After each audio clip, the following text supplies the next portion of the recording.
e që fshikin diçka shumë e madhe. Po kthehemi, qale inni a'lamu ma la ta'lamun. Kujtojmë ligjëratën e kaluar kur Allahu ju tha melekëve, o melekët e mia, unë po e krijoj këtë krijesë. Mirë po unë po di ato çka ju nuk e dini. E çka dinte Zoti çka nuk e dinin melekët? Zoti e dinte munafiqllokun e shejtanit të mallkuar, që se dinin melekët. Dhe Ademi alayhis salatu wassalam e të krijuar, Allahu e sprovoi për të treguar a është i sinqert në ibadetin çka e bën te shejtani. Dhe pikërisht krijimi i Ademit alayhis salatu wassalam e nxorri në pah munafiqllokun dhe si e farsin çka e kishte shejtani në ibadetin e tij.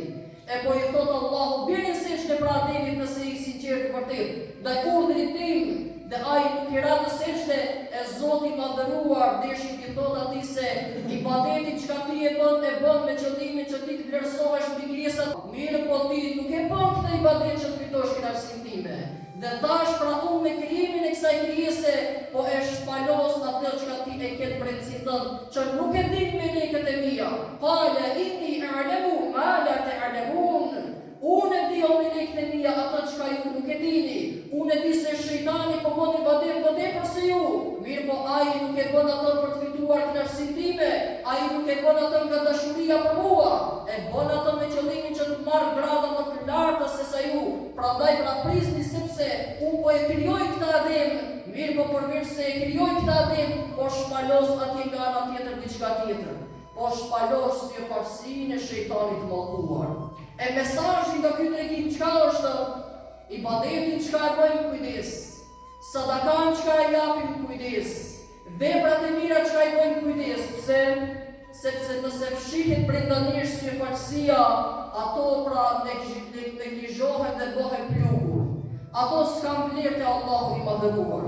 E cila vepër ka vlerë te Zoti, edhe nëse është shumë e vogël, mirë po i vetmi qëllim me qenë që me e fituar kënaqësinë e Allahut me këtë punë, me e fituar dashurinë e Zotit me këtë vepër, me e fituar pëlqimin e Allahut me këtë vepër. Mirë po jo që të ngriten unë mbi të tjerë, të përdoret emri im mbi emrat e tjerëve, të përhapet nami mua më tepër se sa të tjerët, e tjera dëshira që mund t'i ketë njeriu, e që shpeshherë ai pra e ngacmon zemrën dhe niyetin tonë. E ky tregim na mëson që vepra që duhet bëhen vetëm për Allahun e madhëruar, sepse më shumë që e adhuroi Zotin ishte shejtani i mallkuar. Mirë po i gjitha adhurimi i tij nuk kishte as pak sinqeritet në brendësinë e tij. Dhe erdhi momenti Zoti ja shpalosi dhe nga ana tjetër na dha mësimin ne që sado të jetë vepra juaj e madhe, nëse nuk është me qëllim për të fituar rizën e Zotit, ajo nuk ka vlerë te Allahu i madhëruar. Dhe sado që të jetë vepra juaj e vogël, nëse me të dëshironi të arrini kënaqësinë e Rabbul Alaminit, keni arritur shumë gjëra të mëdha.